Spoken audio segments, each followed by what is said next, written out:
Сәлем баршаларыңызға. Бүгін біз сіздермен өте дәмді болып шығатын булочкидің бір түрі синнабон жасайтын боламыз. Міндетті түрде дайындап көріңіздер. Дәмі өте тамаша, енді айта алмаймын.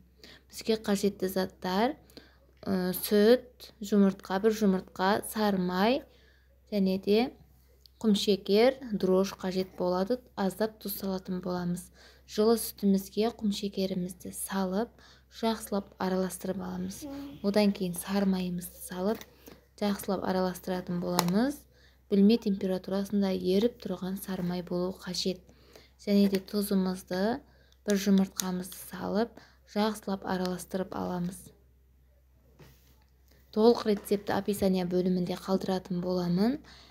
Менің видеомды жаңадан көріп отырған көрермендер болса, тіркеліп, лайк басып, комментария қалдыруыңызды өтінемін. Енді дрожжымызды салып, араластырып аламыз. Ұнымызды аз-аздан сала отырып,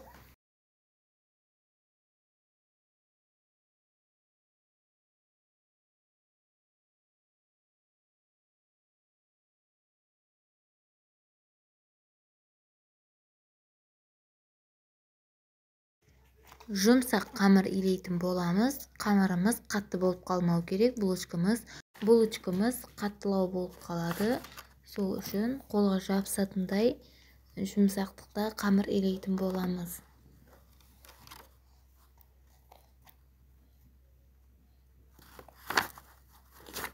Көріп тұрғандарыңыздай осылай болу керек жұмсақтығы. Бұдан да жұмсақ болса болады.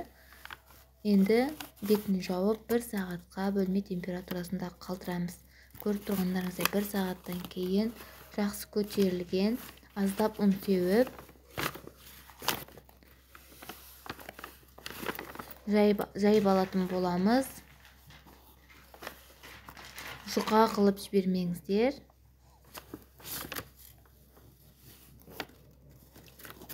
Бір сантиметр қалыңдықта жайып алып, бөлме температурасындағы еріп тұрған сары майды қолданыңыздар. Ертіп қолдансаңыздар, кейін ораған кезде ағып кететін болады сары майлары сыртына. Енді макымызбен құмшекерімізді араластырып, ортасына сеуіп алатын боламыз. Бұл өте дәмді әрі ерекше болып шығады. Міндетті түрде дайындап көріңіздер. Осылай барлық жеріне сеуіп шыққаннан кейін жақсылап орайтын боламыз. Видеодағыдай етіп орап аламыз. Және де ашылып кетпеу үшін жақсылап қолымызбен жапсырып шығамыз. Енді осылай жіптің көмегімен кесіп алатын боламыз, әдемі шығу үшін. Біздің отбасымызда барлығына қатты ұнады. Қалдырмай бір отырғанда тауысып жеп қойды. Міндетті түрде дайындап көріңіздер, қайта дайындайтын боласыздар.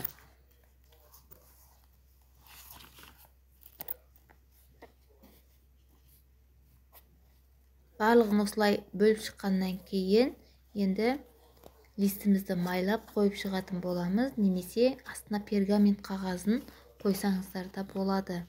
Енді кремін дайындайтын боламыз.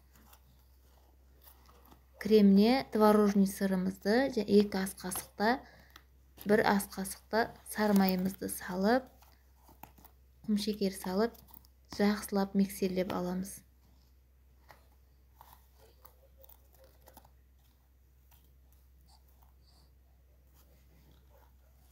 Көріп тұрғандарыңыздай жақсылап араластырып аламыз. Булочкамызды 1 сағатқа қалдырғанбыз, жаңа айтуды ұмытып кетіппін. 1 сағатқа қалдырамыз, осылай жақсы көтеріледі. Көріп тұрғандарыңыздай, енді 180-200 градуста печкада пісіріп аламыз. Пісіп шықты, мінеке қып-қызыл болып, өте әдемі болып шықты. Көріп тұрғандарыңыздай, енді дайындаған кремімізді бетіне сүртіп шығатын боламыз. Кремінің өзі ерекше дәм береді. Шаймен, кофемен ішкенге өте дәмді. Міндетті түрде дайындап көріңіздер. Тіркеліп, лайк басып, комментария қалдыруды ұмытпаңыздар. Сіздердің ойларыңыз мен үшін өте маңызды. Видеомды соңына дейін көріп, қолдағандарыңыз үшін рахмет.